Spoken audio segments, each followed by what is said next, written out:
تفسیر ابن کثیر. الحمد للہ رب العالمین والصلاة والسلام على اشرف الانبیاء وسید المرسلین سیدنا محمد وعلى آلہ واصحابہ اجمعین. اللهم صل على سيدنا محمد وعلى آل سيدنا محمد كما صليت على إبراهيم وعلى آل إبراهيم في العالمين إنك حميد مجيد. أعوذ بالله من الشيطان الرجيم. بسم الله الرحمن الرحيم.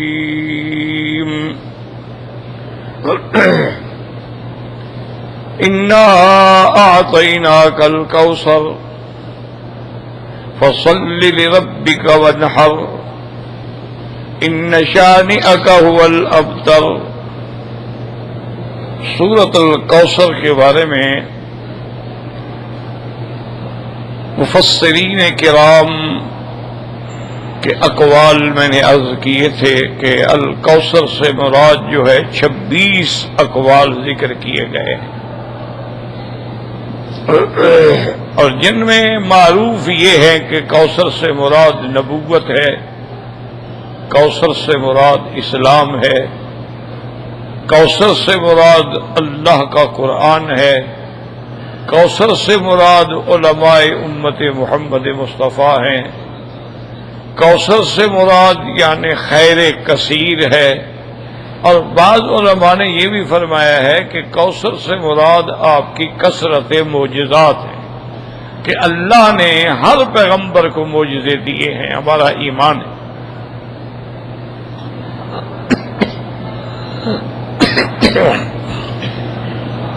لیکن ایک تو ان کے معجزے حالات کے مطابق تھے اور ایک وقت کے لیے تھے. وہ وقت گزر گیا تو معجزہ بھی ختم ہو گیا. جیسے موسیٰ علیہ السلام کو اللہ نے معجزات دیے، فرعون کے مقابلے پہ، جادوگروں کے مقابلے پہ، دریا پہ. وہ وقت گزر گیا معجزات کا. اگر قرآن میں ذکر نہ ہوتا تو کسی کو پتہ بھی نہ چلتا. اللہ نے عیسیٰ علیہ السلام کو معجزات دیے تو وہ بھی ایک دور کے لیے، ایک وقت کے لیے. وہ وقت گزر گیا، معجزات ختم. لیکن حضور صلی اللہ علیہ وسلم کی جیسے نبوت عالمی ہے، دائمی ہے، اور آپ آخری نبی ہیں، اسی طرح آپ کے معجزات بھی سب انبیاء سے زیادہ ہیں، اور معجزات ایسے بھی ہیں جو قیامت تک باقی. تو اس لیے بعض علماء نے فرمایا کہ معجزات بھی تو خیر کثیر ہے، تو اللہ نے وہ آپ کو عطا فرمایا. جیسا کہ صحیح روایات میں واقعہ موجود ہے کہ صلح حدیبیہ کے بعد مشرکین مکہ سے معاہدہ ہو گیا 10 سال کے لیے کہ بھئی نہ ہم جنگ کریں گے نہ تم جنگ کرو گے. اگر ہم پر کوئی اور قبیلہ چڑھائی کرے گا تم اس کی مدد نہیں کرو گے، اور تم پر بھی کوئی اور قبیلہ چڑھائی کرے گا تو ہم مدد نہیں کریں گے. یعنی معاہدات طے ہو گئے. تو اب حضور صلی اللہ علیہ وسلم نے بادشاہوں کو خطوط بھیجنے شروع فرمائے. اسی ضمن میں آپ نے حضرت عبداللہ ابن حذافہ کو بھیجا خط دے کر کسریٰ بادشاہ کے پاس. اس زمانے میں یہ 2 سپر پاور تھیں، ایک کسریٰ اور ایک روم.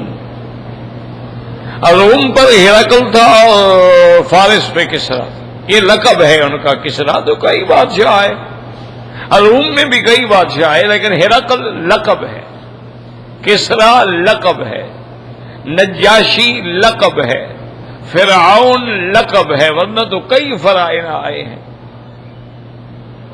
تو حضور صلی اللہ علیہ وسلم نے خط لکھا، اور اسلام کے انداز کتابت جو ہے وہ یہی ہے کہ آدمی پہلے اپنا نام لکھے پھر دوسرے کا نام لکھے، تاکہ پڑھنے والے کو فوراً پتہ چل جائے کہ بھیجنے والا کون ہے. اب جیسے ہماری عادت ہوتی ہے نا، ہم خط لکھتے ہیں اپنا نام آخر میں 10 صفحے کے بعد جا کے لکھیں گے، تو اس وقت تک تو وہ سوچتا رہے نا کس نے لکھا ہے. تو حضور صلی اللہ علیہ وسلم نے لکھا من محمد رسول اللہ رب العالمین الى کسرا عظیم فارس والسلام علی من اتبع الہدی. اور اس کے بعد حضور نے اس کو دعوت اسلام دی اور وہ خط لے کے حضرت عبداللہ ابن حذافہ جو ہیں وہ روانہ ہوئے. اور اس دور میں یہ خط لے کے جانا بھی ایک بڑا امتحان ہے، دشمن کے ملک میں آپ جا رہے ہیں. بہرحال حضور صلی اللہ علیہ وسلم کا حکم تھا، وہ پہنچ گئے. انہوں نے اطلاع دی کہ میں قاصد ہوں، مجھے حضور صلی اللہ علیہ وسلم نے بھیجا ہے. انہوں نے کہا کہ ٹھیک ہے، کل آپ کو دربار میں پیش کیا جائے. اب وہ تو کسرا کا دربار تھا نا جی، بڑا اہتمامات اور محلات اور پہرے اور سیکیورٹی اور بڑا انتظامات. حضرت حذافہ نے کچھ بھی نہ دیکھا، نہ چپ کر کے چلے گئے. انہوں نے روکتا بھی کیا؟ انہوں نے کہا بھائی میں قاصد ہوں.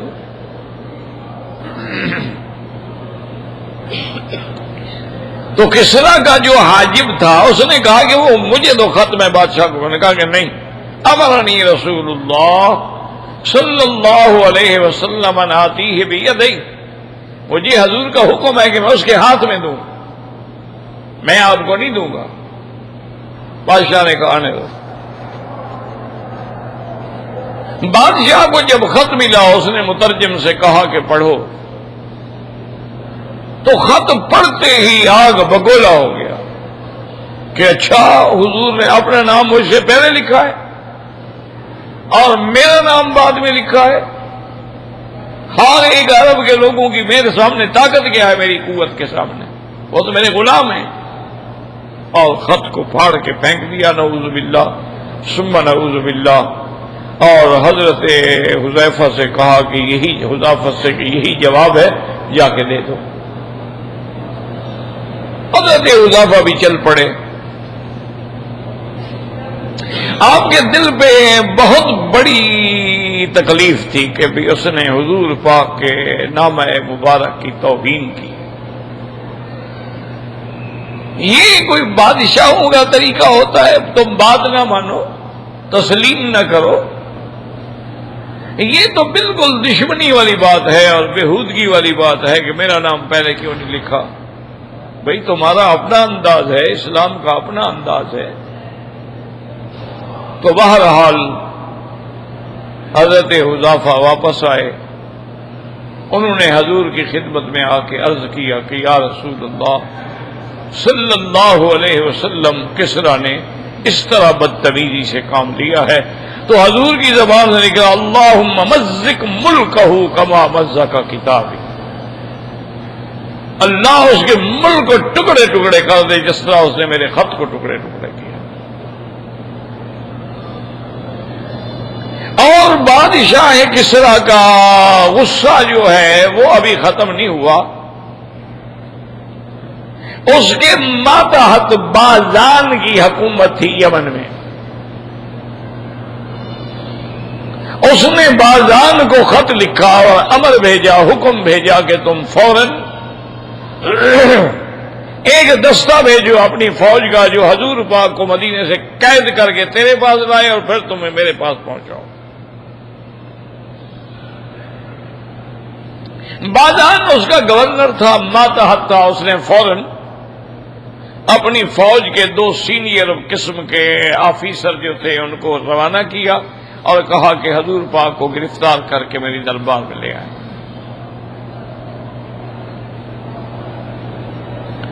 اب وہ جب مدینہ منورہ میں پہنچے انہوں نے کہا کہ ہم نے حضور صلی اللہ علیہ وسلم سے بات کرنی ہے. تو حضور نے فرمایا کہ ان کو کہو بھی رات آرام کرو، کل آ کے مجھ سے بات کریں. وہ انہوں نے کہا ہم تو آپ کو گرفتار کرنے آئے ہیں، بات کیا کرنی ہے؟ ہمیں تو حکم ہے کسرا کا، اگر آپ احرام سے اور احترام سے چلیں گے تو ہم آپ کو عزت و اکرام سے لے جائیں گے، ورنہ ہم تو گرفتار کر کے لے جائیں گے. نے فرمایا ٹھیک ہے تم آج رات آرام کرو کل آنا. انہوں نے کہا ٹھیک. رات کو ان کو ٹھہرا دیا گیا. صبح جب حضور کی خدمت میں آئے تو نے کہا ہاں بتاؤ کیا بات ہے. انہوں نے کہا جی ہمیں حکم ہے کہ ہم آپ کو گرفتار کر کے لے جائیں اور کسرا کے پیش کریں. آپ مسکرائے. آپ نے فرمایا بات سنو, جس بادشاہ کے حکم پہ تم مجھے گرفتار کرنے کے لیے آئے ہو قتل ابنہ اللیلۃ شہرویر, اس کے بیٹے نے رات اس کو قتل کر دیا ہے. تو بادشاہ ہی مر گیا تو میں کیسے پیش ہوں؟ وہ تو بادشاہ مر گیا ہے, قتل ہو گیا ہے. انہوں نے کہا جی, انہوں نے کہا تاریخ, حضور نے فرمایا آج کی تاریخ لکھ لو, 7 ہجری تھی اور 20 جمادی الاول تھی. اور فرمایا تاریخ لکھ لو اور جاؤ بازان کو بتا دو, پھر جو نیا بادشاہ بنے گا جو آرڈر کرے گا پھر دیکھا جائے گا. وہ واپس آئے, انہوں نے آ کے بازان کو پیش کیا. اس زمانے میں خطوط جلدی تو نہیں آتے تھے نا, لوگ مہینوں کے سفر کرتے تھے, گھوڑوں پہ ڈاک جاتی تھی. انہوں نے کہا کہ ہمیں حضور نے فرمایا کہ جس بادشاہ کے حکم پر تم مجھے گرفتار کرنے کے لیے آئے ہو وہ تو بادشاہ مر گیا ہے, اس کے بیٹے نے اس کو قتل کر دیا ہے, تو لہذا وہ آرڈر تو ختم ہو گیا نا. بازان سمجھدار آدمی تھا, اس نے کہا کہ ہمیں دیکھنا چاہیے کہ میں اس کا گورنر ہوں, مجھے بھی اطلاع نہیں ملی, اور حضور صلی اللہ علیہ وسلم مدینہ منورہ میں بیٹھ کے فرماتے ہیں قتل ابنہ, اس کے بیٹے نے اس کو قتل کر دیا ہے. بازان انہی سوچوں میں تھا کہ 2 دن کے بعد ایک وفد آیا کسرا کی طرف سے, اور انہوں نے خط لکھا بازان کو کہ میرا باپ جو ہے میں نے اس کو قتل کر دیا ہے, اس کے ظلم حد سے بڑھ گئے تھے, میں مجبور ہو کے اس کو قتل کر دیا ہے اور میں نے حکومت سنبھال لی ہے, اور جو انہوں نے تمہیں حکم دیا تھا محمد الرسول اللہ کی گرفتاری کا اس کو مؤخر کر دو, ابھی اس پہ عمل نہیں کرنا, بعد میں دیکھیں گے. اور جب اس نے خط پڑھا اور ان سپاہیوں کو بلایا, بھی حضور نے کیا تاریخ لکھوائی تھی, انہوں نے کہا یہ تاریخ تھی. انہوں نے کہا اسی تاریخ میں بادشاہ کو بیٹے نے قتل کیا ہے. انہوں نے کہا وہ وہاں فارس میں قتل کرتا ہے اور حضور مدینے میں خبر دے رہے ہیں. اس نے کہا اشہد ان محمد الرسول, میں گواہی دیتا ہوں اللہ کا سچا رسول. بازان مسلمان ہو. تو اللہ تبارک و تعالی نے یعنی ایسے عظیم معجزات کہ جس کے بارے میں آدمی تصور نہیں کر سکتا کہ کہاں مدینہ منورہ, کہاں یمن, کہاں فارس, اور اللہ کے نبی وہاں اطمینان سے بیٹھے ہیں.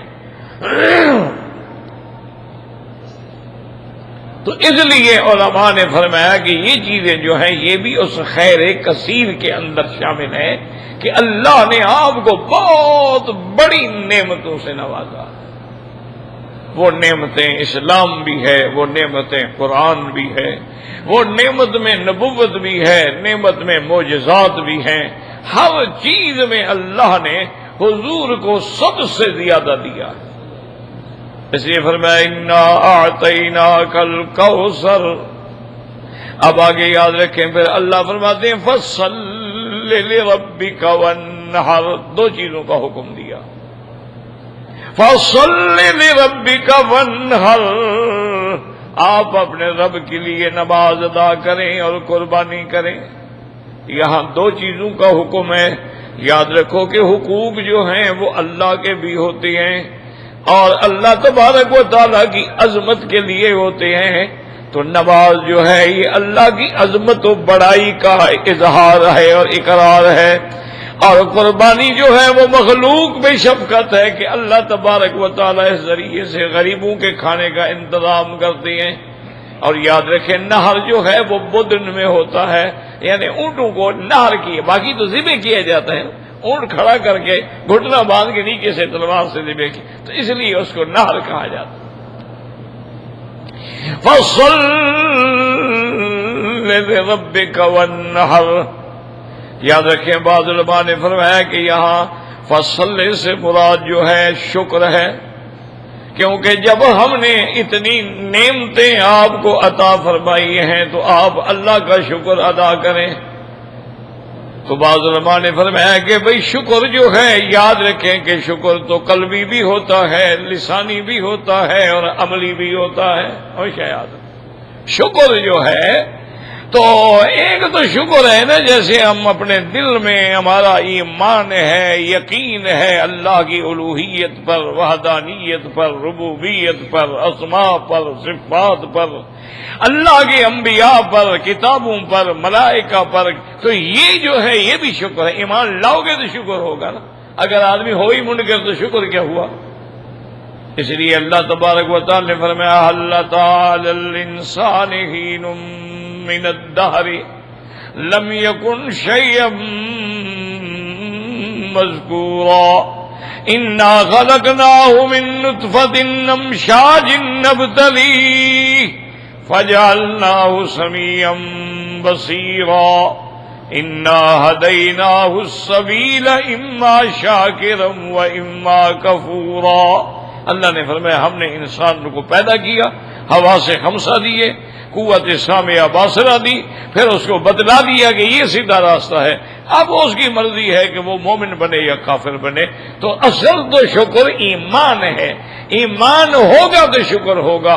لہذا اس کو قلبی شکر کہتے ہیں اور ایک لسانی شکر کہتے ہیں کہ جب بھی نعمت ملے تو ہم ہر بات پہ کہیں الحمدللہ. اگر اللہ پاک نے ہمیں پانی پلایا ہے تو الحمدللہ الذی سقانا، اگر کھانا کھلایا تو الحمدللہ الذی اطعمنا وسقانا، اگر اللہ نے ہمیں کپڑا پہنایا تو الحمدللہ الذی کسانا، اور اللہ نے ہدایت دی تو الحمدللہ الذی ہدانا لہذا وما كنا لنهتدي لولا ان هدانا اللہ. تو یہ زبانی شکر ہوتا ہے. اور جوارے سے شکر یہ ہوتا ہے کہ آدمی کے جتنے اعضاء ہیں، جتنے اللہ نے اس کو اعضاء دیے ہیں، وہ سارے اللہ کی فرما برداری میں خرچ ہوں. اللہ کی فرما برداری، آنکھیں ہیں تو اس کے حکم کے مطابق دیکھیں، پاؤں ہیں تو اس کے حکم کے مطابق چلیں، ہاتھ ہیں تو اس کے حکم کے مطابق پکڑیں. تو یہ اللہ تعالی کا شکر ہے. اس لیے علماء نے فرمایا کہ نماز تو سب سے زیادہ شکر ہے. کیوں؟ نماز کے اندر تلاوت بھی ہے، قرآن بھی ہے، تدبر بھی ہے، تفکر بھی ہے، رکوع بھی ہے، سجود بھی ہے، عاجزی بھی ہے، خضوع بھی ہے، خشوع بھی ہے، تذلل بھی ہے. تو لہذا نماز تو ہر چیز کو جامع ہے. تو بجائے لفظ شکر کے اللہ نے فرمایا میرے مدنی فصل لربک. اب آپ اپنے رب کی نماز ادا کیجئے جس نے آپ کو اتنی نعمتیں دی ہیں. اور اہم العبادہ کیا ہے؟ نماز ہے. اور نماز ایک ایسی چیز ہے کہ جس کے بارے میں میرے آقا رحمت دو عالم فرماتے ہیں حبب الی من الدنیا بثلاث الطیب والبراۃ الصالحۃ وقرۃ عینی فی الصلاۃ. آپ نے فرمایا دنیا میں مجھے تین چیزیں محبوب ہیں. خوشبو مجھے پسند ہے، عورت صالحہ مجھے پسند ہے، اور میری آنکھوں کی ٹھنڈک جو ہے وہ نماز میں ہے. حضور صلی اللہ علیہ وسلم نماز جو ہے آپ کی آنکھوں کی ٹھنڈک ہے. اس لیے حضور فرماتے تھے ارہنا یا بلال، بلال اذان کا وقت نہیں ہوا، اذان دو، ہمیں سکون پہنچاؤ، راحت پہنچاؤ. کیونکہ آپ کو نماز میں راحت ملتی تھی. آپ کی نماز جو ہے وہ آپ کی آنکھوں کے لیے ٹھنڈک تھی. اس لیے اللہ تبارک و اور حضور کی نماز کا یہ عالم تھا کہ آپ ساری ساری رات مصلی پہ کھڑے ہوتے ہیں حتیٰ تورمت قدماہ، آپ کے پاؤں سوج جاتے ہیں. اور حضور سے کہا جاتا ہے کہ میرے مدنی آپ اتنی مشقت کیوں کرتے ہیں؟ غفر اللہ لک ما تقدم من ذنبک وما تأخر، اللہ نے آپ کی بخشش کر دی ہے، پھر اتنی محنت کی کیا ضرورت ہے؟ فرمایا افلا اکون عبدا شکورا، کیا میں اللہ کا شکر گزار نہ بنوں؟ تو نماز بھی شکر ہے. یاد رکھیں. اس لیے اللہ نے فرمایا کہ میرا مدنی ہم نے جو آپ کو اتنی نعمتیں دی ہیں، اتنی نعمتیں دی، آپ اب فصل لربک. اسی طرح اللہ تبارک و تعالی نے حکم دیا دوسری آیات میں وَاعْبُدْ رَبَّكَ حَتَّى يَأْتِيَكَ الْيَقِينُ. میرے مدنی اپنے رب کی عبادت میں لگ جائیں حتیٰ کہ موت تک اسی عبادت میں مشغول رہیں. تو سب سے بڑا شکر جو ہے وہ نماز ہے کہ جو آدمی نماز پڑھ رہا ہے وہ اللہ کا شکر گزار ہے، اور جو آدمی نماز نہیں پڑھتا ہے وہ نافرمان ہے، وہ ناشکرا ہے، وہ اللہ کی نعمتوں کا انکار کرتا ہے. اس لیے اللہ پاک نے دوسرے مقام پہ بھی ارشاد فرمایا تھا فَإِذَا فَرَغْتَ فَانصَبْ وَإِلَىٰ رَبِّكَ فَارْغَب. میرا مدنی اب جب آپ دنیاوی امور سے فارغ ہو جائیں تو آپ اپنے رب کی طرف کھڑے ہو جائیں. نماز. اور بعض علماء فرماتے ہیں کہ یہاں صلاۃ کا معنی جو ہے دعا ہے. اللہ پاک فرماتے ہیں ہم نے جو آپ کو نعمتیں دی ہیں فَصَلِّ لِرَبِّكَ، آپ اپنے رب سے دعا مانگیں کہ ہر نعمت کے بعد جو دعا مانگی جاتی ہے نا وہ قبول ہوتی ہے. اسی لیے ہے نا قرآن پڑھ کے دعا مانگو، اسی لیے ہے نا کہ نماز ختم کر کے دعا مانگو، اسی لیے ہے نا کہ حدیث پڑھ رہے ہیں تو اس کے بعد دعا مانگیں. کیونکہ جتنے اعمال صالحہ ہیں، جتنی چیزیں عبادات ہیں، ان کے کرنے کے بعد جب دعا کی جاتی ہے تو وہ اللہ تبارک و تعالی قبول فرماتے ہیں. اس لیے بعض علماء نے فرمایا کہ یہاں اللہ نے حکم دیا اپنے پیارے حبیب کو صلی اللہ علیہ وسلم کہ آپ دعا مانگیں اللہ سے. فصل لربک وانحر. اور یاد رکھیں کہ یہاں فرمایا فصل، یاد رکھو فصل، فا جو ہے نا ہمیشہ یاد رکھو تاکید کے لیے ہوتی ہے. وا جو ہے یاد رکھو وا حرف وا یہ جمع کے لیے ہوتا ہے، اور فا جو ہے یہ تعقیب کے لیے ہوتی ہے، اور ثم جو ہے یہ تراخی کے لیے ہوتا ہے. یعنی اگر کوئی مثلا جاءنی زید و عمر، زید عمر کٹھے آئے، فبدر ان کے فوراً بعد بکر آیا، ثم خالد ان کے کچھ دیر بعد پھر خالد آئے. اس لیے ہمیشہ یاد رکھیں. اس لیے حضور نے فرمایا اذا کبر فکبروا، جب امام کہے اللہ اکبر تو فوراً تم اس کے بعد کہو اللہ اکبر. اذا رکع فرکعوا، جب رکوع میں جائے تو تم بھی رکوع میں جاؤ. تو تحقیق کے لیے. تو یہاں بھی اللہ تبارک و تعالی نے فرمایا فصل لربک. تو اس سے معلوم یہ ہوا کہ نماز جو ہے وہ جلدی سے جلدی ادا کی جائے تاکہ انسان کو موت کا کوئی پتہ نہیں ہوتا، وقت کا کوئی پتہ نہیں ہوتا کہ اگلا سانس ہم لیں گے یا نہیں لیں گے، پھر ہمیں توفیق بھی ہوگی کہ نہیں ہوگی. اس لیے حکم دیا میرے محبوب جب ہم نے آپ کو اتنی نعمتیں دے دی ہیں تو اب اس کا تقاضا یہ ہے کہ فصل، فوراً اللہ کی دربار میں کھڑے ہو. اور حضور کی ویسے بھی زندگی میں یہ عادت مبارک تھی، یاد رکھو کہ جب بھی کوئی کام آیا، مشکل آئی، کوئی مسئلہ آیا، اذا حضبہ امر بادر الی الصلاۃ، فوراً نماز. اسی لیے آپ نے دیکھا یہاں بھی الحمدللہ کہ اگر چاند گرہن لگ جائے نماز، سورج گرہن لگ جائے نماز، بارشیں نہ آئے نماز. تو ہر اہم چیز کی جو اصل حقیقت ہے وہ یہی ہے.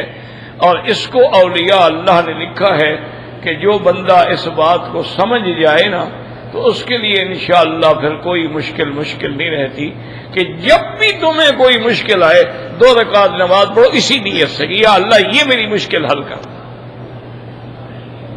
یعنی اگر 2-3 کام ہے تو ہر کام کے لیے الگ پڑھو. صرف 2 رکعت، دن ہے رات ہے کچھ ہے، آپ صرف 2 رکعت نماز پڑھی اسی نیت سے، جس کو صلاۃ الحاجہ بھی کہتے ہیں، مشکل کے وقت، ضرورت کے وقت نماز پڑھنا. تو نیت یہ ہو گئی یا اللہ یہ جو میری مشکل ہو گئی اس کو حل فرما دے، تو اللہ تبارک و تعالیٰ اس کو حل فرما دیتے. ہمیشہ یاد رکھیں. اور اسی طرح ایک بزرگ نے، ایک اللہ کے ولی نے بہت بڑی عظیم نعمت عطا فرمائی اپنے دوستوں کو، ساتھیوں کو، طلباء کو. انہوں نے فرمایا کہ تمہیں جب بھی کوئی مصیبت آ جائے، اللہ نہ کرے اللہ نہ کرے اللہ نہ کرے، تو 2 رکعت نماز پڑھو اور 300 دفعہ آیت کریمہ پڑھو، لا الہ الا انت سبحانک انی کنت من الظالمین، اول آخر درود شریف۔ انہوں نے فرمایا بیٹا یہ اکسیر اعظم ہے، بس اس کو عمل کرو، 3 رات 7 رات 11 رات اللہ مشکل حل کر، جتنی بڑی مشکل کیوں نہ ہو، کیونکہ اللہ تعالیٰ کی تو شان ہی یہ ہے نا کہ جب وہ چاہتے ہیں تو کن ہو جا، بس ہو گیا، وہاں پھر دیر تو نہیں لگتی نا۔ انما امرہ اذا اراد شیئا ان یقول له کن فیکون، بس ہو جا، ہو گیا۔ تو اس لیے تمام اولیاء اللہ کا اسی پہ عمل رہا۔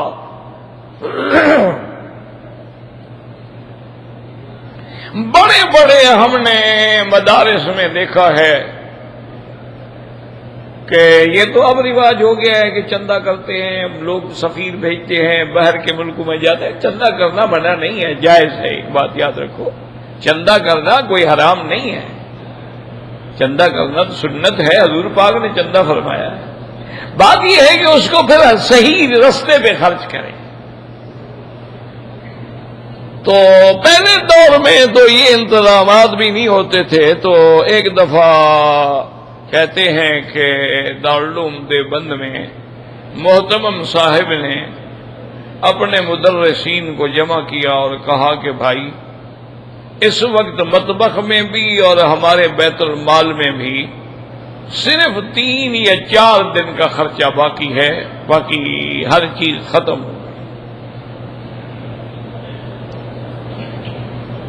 اور انہوں نے فرمایا کہ میں اس لیے آپ لوگوں کو کہہ رہا ہوں کہ کسی بندے کو نہیں کہنا ہے، بلکہ رات تہجد کے وقت میں آ جائے، سارے تہجد پڑھیں اور 2 رکعت اسی نیت سے پڑھیں اور آیت کریمہ کا ورد کریں اور اللہ سے دعا کریں کہ اللہ ہمیں محتاج نہ کرے۔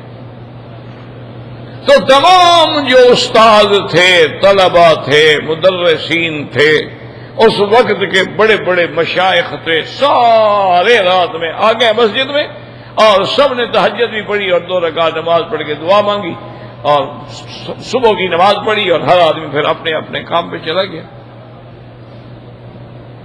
محتمم نظام نے لکھا ہے کہ میں واپس اپنے دفتر میں چلا گیا تو کوئی 9 بجے کے قریب کسی آدمی نے اس زمانے میں 1 کروڑ روپے کا چیک بھیجا۔ تو میں نے طلباء کو بلایا، انہوں نے کہا بھی الحمدللہ خرچہ اللہ نے آپ کا بھیج دیا ہے، آ گیا، پیسے آ گئے ہیں، رات آپ نے دعا مانگی تھی، کام ہوگی۔ ہمارے کام تو اس لیے نہیں ہوتے نا، نہ ہمیں نماز پہ یقین ہے، نہ ہمیں خدا پہ یقین ہے، نہ ہمیں طواف پہ یقین ہے، نہ ہمیں ملتزم پہ یقین ہے، نہ مقام ابراہیم پہ یقین ہے، نہ حتیم پہ یقین ہے۔ پر ہم اچھا جی پڑھتے ہیں، پتہ نہیں، ویسے تو کئی دن سے طواف کریں، کام ہو تو نہیں رہا۔ اللہ کی مرضی ہے، وہ چاہے تو فوراً سن لے، وہ چاہے تو 80 سال تک اپنے انبیاء کی دعا بھی نہ سنے۔ ایوب علیہ السلام بیماری میں ہیں، نہیں سنی؟ یعقوب علیہ السلام بیٹے کی جدائی میں رو رہے ہیں، نہیں سنی؟ یہ کیا بات ہے؟ وہ ملک الملاک ہے، بادشاہوں کا بادشاہ ہے۔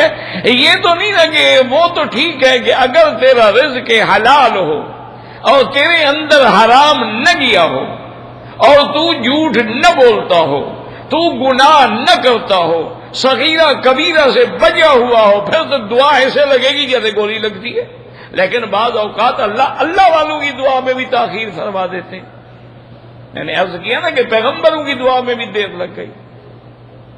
یوسف علیہ السلام جیل خانے میں بیٹھے رہے، کم دعائیں مانگی ہوں گی، لیکن جب اللہ نے چاہا تو پھر سارے انتظامات ہو گئے۔ تو اس لیے ہمیشہ ہر چیز کا جو حکم ہے نا جی، سارے قرآن میں دیکھو، اقیموا الصلاۃ وآتوا الزکوٰۃ، اللہ نے فرمایا اقیم الصلاۃ لدلوک الشمس الی غسق اللیل وقرآن الفجر ان قرآن الفجر کان مشہودا ومن اللیل فتہجد بہ نافلۃ لک، اور کہیں فرماتے ہیں یا ایھا المزمل قم اللیل الا قلیلا، اور کہیں اللہ تبارک و تعالی نے فرمایا ان الصلاۃ کانت علی المؤمنین کتابا موقوتا، ہر جگہ نماز نماز نماز نماز، اتنی اہم عبادت ہے اللہ کی۔ اس لیے اللہ نے یہاں بھی حکم دیا کہ میرا مدنی، ہم نے جو آپ کو اتنی بڑی نعمتیں دی ہیں، انا آتیناک الکوثر فصل لربک وانحر، اور یاد رکھو یہاں نام ہے فصل لربک، صرف یہ نہیں کہ فصل وانحر، فصل لربک وانحر، تو اسلام سے اشارہ ہے میرا مدنی، تیرے دشمن نماز بتوں کے لیے پڑھتے ہیں، تو خالص اللہ کے لیے پڑھ۔ تیرے دشمن جو ہے وہ طواف جو ہے وہ بتوں کے لیے کرتے ہیں، قربانیاں بتوں کے لیے کرتے ہیں، لیکن تیری ہر چیز تیرے اللہ کے لیے ہو، فصل لربک۔ اور یہاں اللہ نے صفت ربوبیت کا ذکر فرمایا، یہ نہیں فرمایا فصل للہ، تو یہاں سے اشارہ کر دیا میرا مدنی، جس اللہ نے تیری تربیت فرمائی ہے، جس اللہ نے تیری حفاظت فرمائی ہے، تیرے بچپن میں حفاظت فرمائی ہے، تیری رضائی مدت میں حفاظت فرمائی ہے، تیرے ابتدائی دور میں حفاظت فرمائی ہے، وہی رب آئندہ بھی تیرے ساتھ مہربانی فرمانے والے ہیں، انہوں نے آخرت میں بھی تیرے لیے انعام رکھے ہیں۔ اس لیے وہاں بھی لفظ رب ہے، عسیٰ ان یبعثک ربک مقاما محمودا، وہاں بھی صفت رب کا ذکر ہے، اور یہاں بھی صفت رب فصل لربک، فصل لربک وانحر۔ یاد رکھیں کہ وانحر کا کیا معنی، تو راجح قول یہ ہے وانحر کا معنی کہ اللہ کے راستے میں اونٹ ذبح کریں، بڑا جانور ذبح کرے، چونکہ نہر ہوتی ہی بڑے جانور میں، چھوٹے جانور کو تو نہر نہیں ہوتی، بکری کو کوئی نہر نہیں کرتا، وہ تو ذبح کرتا ہے، بکری ہے گائے ہے تو ذبح کی جاتی ہے، اونٹ ہے جس کو نہر، جس کی گردن میں نیچے سے کھڑے ہو کے تلوار یا چھڑا چلایا جاتا ہے، تو یہاں سے اشارہ ہے، یہاں سے اللہ نے اشارہ کر دیا۔ یاد رکھو یہ مکے میں سورت اتر رہی ہے، اللہ نے فرمایا میرا مدنی آپ تو ابھی بالکل آپ کے پاس مال بھی نہیں، دولت نہیں، ہم آپ کو قربانیوں کا حکم دے رہے ہیں، اس کا اشارہ تھا کہ آنے والے وقت میں ہم آپ کو اتنی نعمتیں دیں گے، اتنی نعمتیں دیں گے کہ اسی مینا میں آپ 100 اونٹ ذبح کریں گے۔ اس لیے بعض علماء نے فرمایا فصل لربک وانحر، مانا یہ ہے کہ مزدلفہ کی رات جو ہے آپ نماز صبح اللہ کے لیے ادا کریں، اور مینا میں جا کے پھر وانحر قربانی کریں اللہ تبارک و تعالیٰ کے راستے میں۔ تو اس لیے علماء نے بعض لوگوں نے بعض روایات میں یہ بھی لیا ہے کہ وانحر کا معنی ہے کہ یہاں نماز میں ہاتھ باندھنا، لیکن یہ قول راجح نہیں ہے، یاد رکھو، کیونکہ ہاتھ باندھنا تو نماز ہے، نماز کا ذکر تو پہلے ہو چکا ہے۔ ایک بات سمجھیں بھی، نماز کا ذکر تو صلی میں آ گیا ہے، اب اس کے جتنے ارکان ہیں، نماز کے رکوع ہے، سجود ہے، سب نماز میں آ گیا نا، کہ آپ اللہ اپنے رب کے لیے نماز ادا کرو، تو اس کا معنی کیا صرف ہاتھ باندھنے اور باقی چیزوں کا ذکر نہیں ہوگا، بھی نماز کا ذکر ہو گیا ہے، اس سے مراد جو ہے وہ قربانی ہے اللہ کے راستے میں۔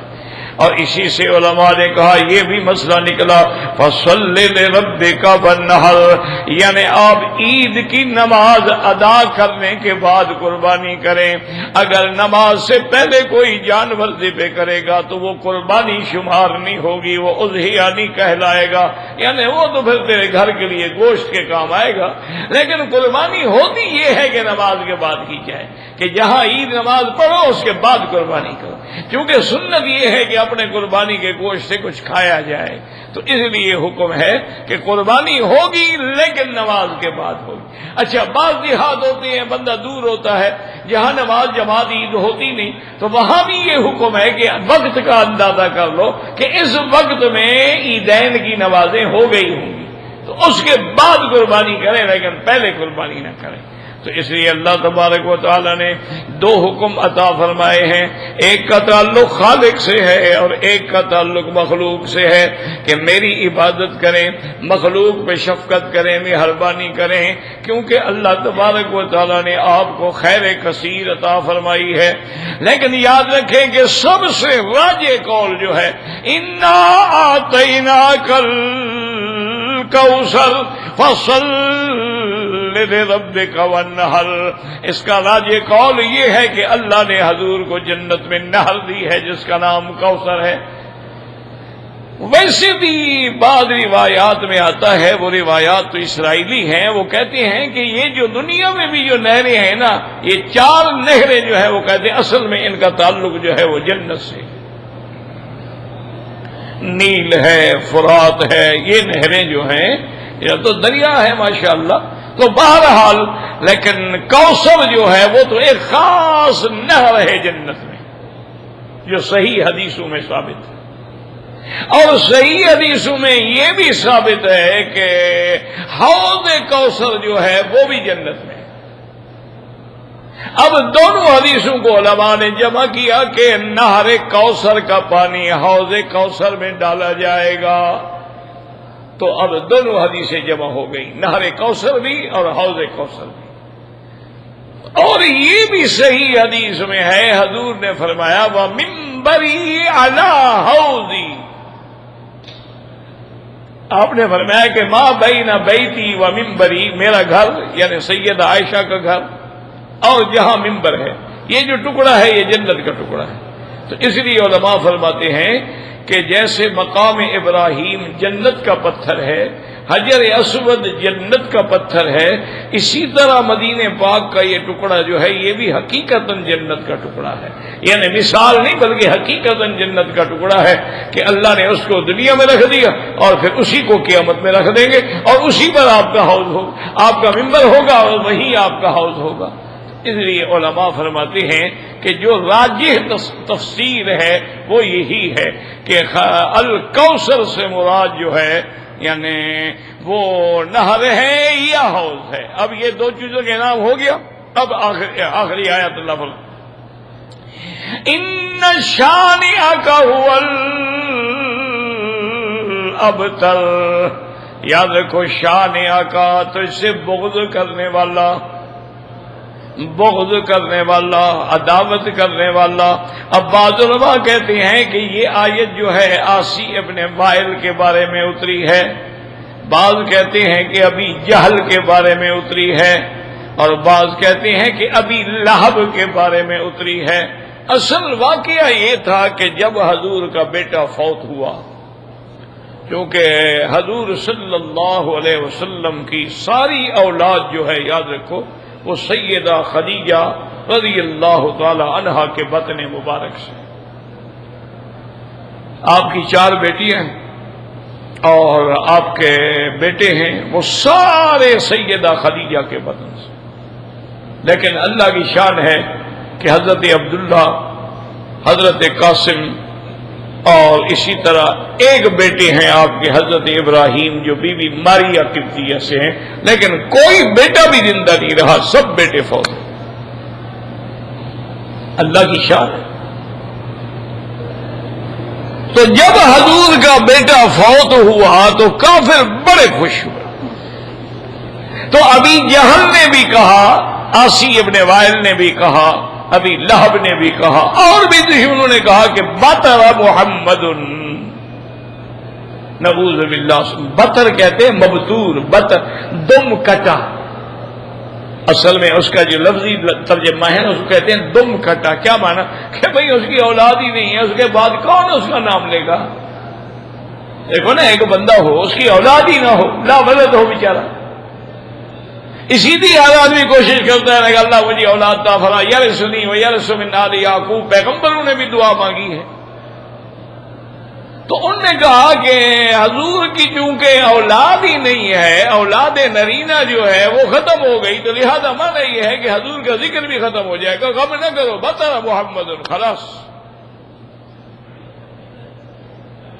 اللہ تبارک و تعالی نے فرمایا میرا مدنی جو تجھ پہ اعتراض کریں گے اس کا جواب خود خدا دیتا ہے. اللہ اکبر. اور یہی شان حبیب ہے نا کہ حبیب پر جب کوئی حملہ کرے تو پھر اللہ ہی جواب دے گے نا. دشمنوں نے کہا کہ آپ شاعر ہیں، اللہ نے فوراً جواب دیا وما ہوا بقول شاعر. اور ظالموں یہ شاعر کا کلام نہیں، یہ اللہ کا کلام ہے. دشمنوں نے کہا آپ کاہن ہیں، غیب کی خبریں جنات سے لے کے دینے والے. اللہ پاک نے فرمایا ولا بقول کاہن، یہ کاہن کا قول نہیں. دشمنوں نے کہا کہ آپ مجنون ہیں. اللہ تبارک و تعالی نے قسم کھا کے جواب دیا نون والقلم وما یسطرون ما انت بنعمت ربک بمجنون. میرا مدنی مجھے قسم ہے قلم کی اور اس سے جو لکھا جاتا ہے، آپ اللہ کی رحمت سے مجنون نہیں ہیں. آپ کو دیوانہ کہنے والے دیوانے ہیں ہر چیز کا. یعنی جب اعتراض آیا ہے نا جی، جب بھی حضور کی ذات پہ کسی ظالم نے حملہ کیا تو اللہ نے خود جواب دیا. اس لیے جب انہوں نے کہا کہ باتارا محمد، اللہ نے جواب دیا. اللہ نے فرمایا میرا مدنی مت گھبرائیں، ان شانئک ھو الابتر. تیرا دشمن جو ہے وہ مقطوع النسل ہے. تیرا دشمن جو ہے مرنے کے بعد ان کو کوئی پوچھے گا بھی نہیں کہ کون ہے. اور تجھے تو ہم نے خیر کثیر دی ہے. تیری اولاد نسبی نہ بھی ہو تو تیری روحانی اولاد جو ہے وہ قیامت تک ہے. تیرے کلمے پڑھنے والے جو ہیں وہ تیری اولاد ہیں، کیونکہ حضور کی بیویاں جو ہے ہماری مائیں ہیں. تو جب حضور کی بیویاں ہماری مائیں ہیں تو حضور ہمارے باپ ہیں. اس لیے فرمایا النبی اولا بالمؤمنین من انفسہم وازواجہ امہاتہم. آپ کی بیویاں امہات جو ہیں امت کے لیے مائیں ہیں، تو حضور جو ہیں وہ امت کے روحانی باپ ہیں. تو قیامت تک حضور کی نسل چلے گی. اور جنہوں نے دشمنی کی ہے ان کا نام ہی مٹ جائے گا. ایمان سے کہیں اگر ابی لہب کا اللہ قرآن میں ذکر نہ کرتے کون نام لیتا ابی لہب کا؟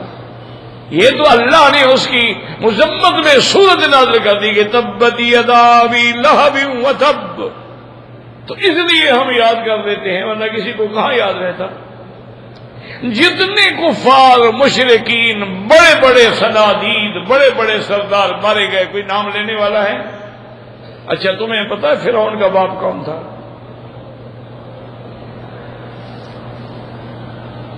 وہی بادشاہ. چلو اس کا نہیں آتا. نمرود کا باپ کون تھا؟ قارون کا باپ کون تھا؟ ابو جہل کا باپ کون تھا؟ پتہ ہی نہیں. بدبخت مر گئے، ختم ہو گئے، مٹ گئے. نام بھی مٹ گیا، کام بھی مٹ گیا. میرے مدنی کا نام بھی اللہ نے بلند فرما دیا کہ کائنات میں کوئی گھڑی نہیں گزرتی جب تک اذان دینے والا نہیں کہتا اشہد ان محمد رسول اللہ. ہر وقت حضور کا نام ذکر ہو رہا. ہر مدرسہ، ہر مسجد میں قال قال رسول اللہ صلی اللہ علیہ وسلم، ہر وقت ذکر ہے. تو اس لیے اللہ نے فرمایا میرا مدنی جو آپ سے بغض رکھنے والا ہے نا، ہم ان کو ختم کر دیں گے. یہ مقطوع ہیں، یہ مبتور ہیں. آپ کا ذکر تو قیامت تک رہے گا.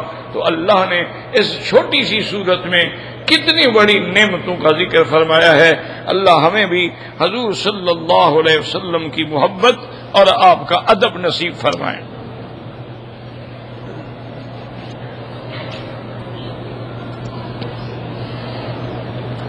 کہتے ہیں جی کہ بعض کہتے ہیں کہ مقام ابراہیم کا پتھر جنت کا ہے، یا جبل ابی قبیس سے حضرت اسماعیل لائے. وہ آپ کو روایت آپ اس میں ملا رہے ہیں. مقصد ہے کہ جنت کی چیز ابی قبیس پہ نہیں ہو سکتی. اسی طرح ہے کہ حجر اسود بھی ابھی قبیس پہ تھا اور جا کے وہاں سے لایا گیا. اللہ نے بتلا دیا حضرت ابراہیم علیہ السلام کو. اور اس کا تو اللہ نے صاف معجزہ ظاہر ہو گیا کہ آپ کھڑے ہو جائیں، ضرورت ہو اونچا ہو جائے، ضرورت ہو نیچا ہو جائے. وہ تو اس کا معجزہ موجود ہے. اور حضرت ابراہیم کے پاؤں کے نشان بھی موجود ہیں.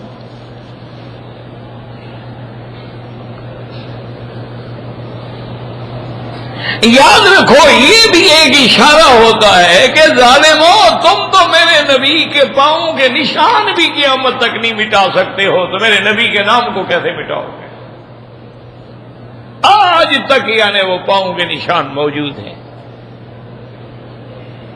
اور جہاں جہاں حضور صلی اللہ علیہ وسلم گزرے ہیں آج تک دیکھ لیں کہ جبل ثور موجود ہے، اس کا ذکر موجود ہے، غار حرا موجود ہے، غار مرسلات موجود ہے، اسی طرح وادی عقبہ میں مسجد عقبہ بیعت عقبہ کی موجود ہے، مقام حدیبیہ موجود ہے، مقام حنین موجود ہے، یہ رانا موجود ہے، بیر طوا موجود ہے۔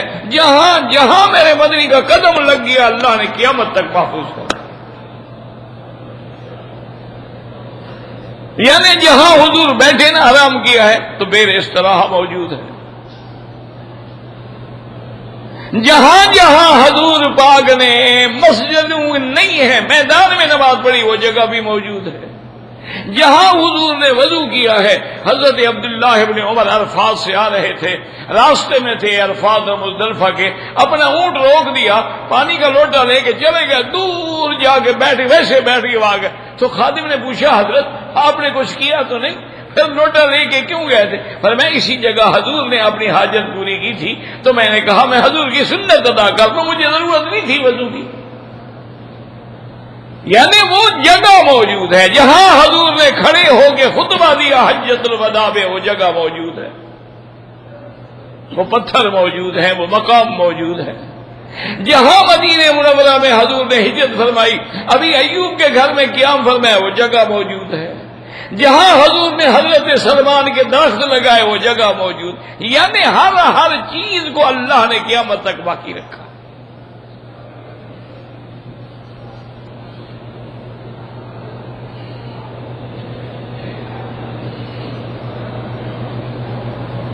میرے بھائی گزارش یہ ہے کہ ہر سوموار اور ہر جمعرات کا روزہ رکھنا سنت ہے، رکھو تو ثواب ہے، نہ رکھو تو گناہ نہیں، فرض تو نہیں ہے، واجب بھی نہیں ہے۔ اور اسی طرح لیالی البیز یعنی 13، 14، 15 یہ 3 دن روزہ رکھنا بھی سنت۔ ان 3 دنوں میں سوموار آ گیا تو ٹھیک ہو گیا، یعنی وہ 3 دن بھی ہو گئے، سوموار کا روزہ بھی ہو گیا، یا ان 3 دنوں میں جمعرات آ گیا تو گویا کہ ہمارا جمعرات کا روزہ بھی ہو گیا اور وہ 3 دن والا روزہ بھی ہو گیا، تو یہ سنت ہے۔ اسی طرح 9 اور 10 محرم کا روزہ جو ہے وہ سنت ہے۔ اسی طرح عرفات یوم الوقوف جس دن آدمی عرفات میں ہوتے ہیں اس دن کا روزہ رکھنا جو ہے وہ سنت ہے۔ تو یہ اب یہ ہے کہ اتفاق ہے مثلا کہ ہم نے 3 روزے رکھے، اسی میں سوموار آ گیا، ٹھیک ہے الحمدللہ، دونوں باتیں ہو گئی۔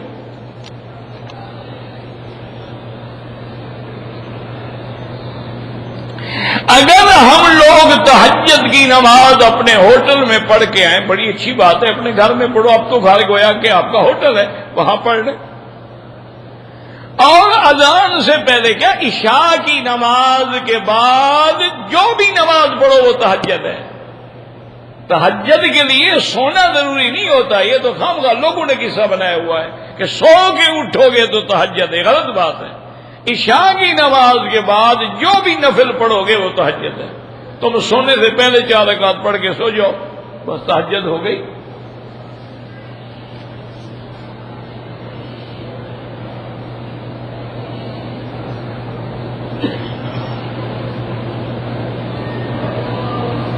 کہتے ہیں جی کہ ہم انڈیا میں رہنے والے ہیں، آپ کو پتا ہے کہ ہم کافروں کے درمیان میں رہتے ہیں، تو وہ کہتے ہیں کہ جی اسلام نے تو بیوی اور گھر کی عورت کو قیدی بنا دیا ہے، ستی کا حکم تو نہیں دیا ہے نا۔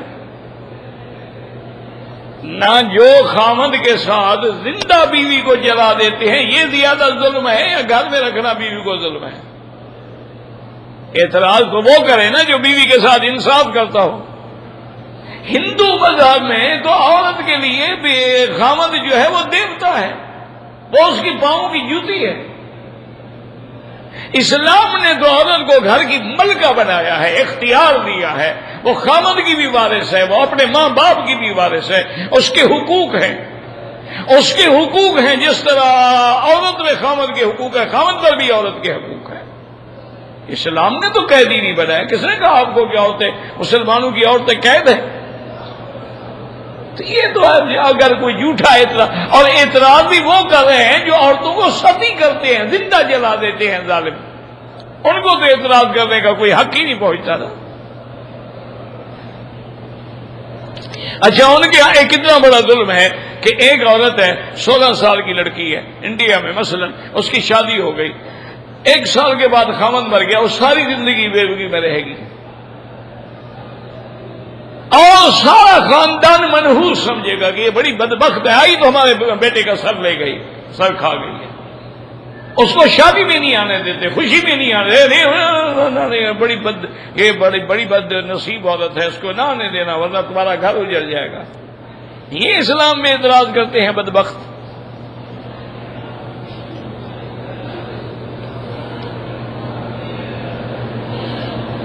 کسی بھی مردہ مرد کے لیے، ہاں بھی بالکل ان کے لیے نفل پڑھو، دعا مانگو، قرآن پڑھو، ثواب بھیجو، نوافل پڑھو، کوئی حرج نہیں۔ یہ باقی یہ جو ہے نا کہ 40ویں کرنا یا 30 یا کل، یہ ناجائز ہے۔ روز پڑھو، یہ کیا معنی ہے کہ ایک دن پابند کر دو؟ یعنی صرف 40ویں دن پڑھنا ہے، باقی آگے پیچھے ختم۔ 10 دن محرم کے حسین کا غم کرو، باقی جو ہے خوشیاں مناؤ، یہ کیا مطلب؟ یہ کون سا مذہب ہے؟ ڈرامہ ہے کہ مذہب ہے؟ 10 محرم ختم، غم ختم، خلاص، فی امان اللہ۔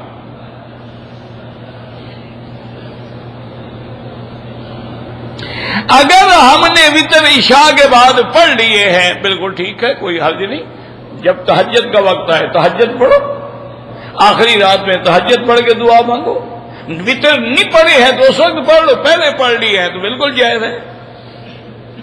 دعا قبول ہوتی ہے جو دل سے نکلے، اور رات کے آخری حصے میں کہ اللہ تبارک و تعالی آسمان دنیا پہ نزول اجلال فرماتے ہیں، جیسے ان کی شان کو لائق ہے، فرماتے ہیں کوئی مانگنے والا جس کو میں دوں؟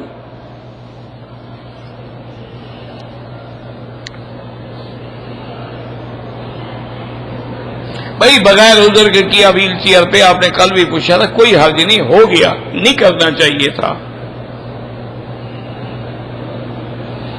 آپ نے کتنی مرتبہ تفسیر ابن کثیر پتہ نہیں کیا، اللہ عالم۔ میں نے سعودی عرب میں رہتے ہوئے موبائل ٹیلی فون پہ اپنی بیوی کو طلاق دیا، ہو گیا۔ ٹیلی فون پہ یاد رکھو نکاح نہیں ہوتا، طلاق تو ہو جاتی ہے۔ نکاح کے لیے دونوں کا ایک جگہ ہونا ضروری ہوتا ہے، طلاق میں تو ہونا ضروری ہی نہیں ہوتا۔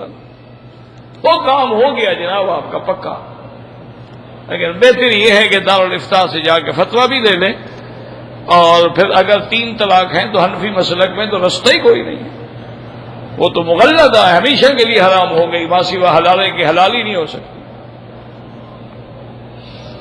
مقام ابراہیم کا پتھر بھی جنت کا ہے ہمارے لیے، تو جی یہاں کی فضائیں بھی جنت کی ہیں، ہوائیں بھی جنت کی ہیں، یہ کعبہ بھی جنت سے ہے، ہر چیز جنت سے ہے۔ جنت یعنی آپ نے دیکھا ہے، جنت سے تو یہ زیادہ اللہ تبارک و تعالی نے انعامات و اکرامات عطا فرمائے ہیں۔ اسی لیے صحابہ کہتے تھے یا رسول اللہ جنت میں تو ہم جائیں گے، لیکن یہ بتلائیں کہ آپ کی زیارت ہوگی کہ نہیں ہوگی؟ تو ان کے نزدیک تو آپ کی زیارت تھی۔ حضور نے فرمایا المرء مع من احب، آپ جس سے محبت کرتے ہیں اللہ آپ کو ملائیں گے۔ اللهم صل على محمد وعلى آل محمد وبارك وسلم۔ ربنا تقبل منا انك انت السميع العليم وتب علينا انك انت التواب الرحيم۔ اللهم فرج هم المهمومين، نفس كرب المكروبين، واقض الدين عن المدينين، واشفنا واشف مرضانا ومرضى المسلمين۔ اللهم اجعل لنا وللمسلمين من كل هم فرجا، ومن كل ضيق مخرجا، ومن كل بلاء عافية۔ ربنا آتنا في الدنيا حسنة وفي الآخرة حسنة وقنا عذاب النار۔ صلى الله تعالى على خير خلقه سيدنا محمد وعلى آله وصحبه أجمعين۔ اللهم صل على سيدنا محمد وعلى آل سيدنا محمد كما صليت على إبراهيم وعلى آل إبراهيم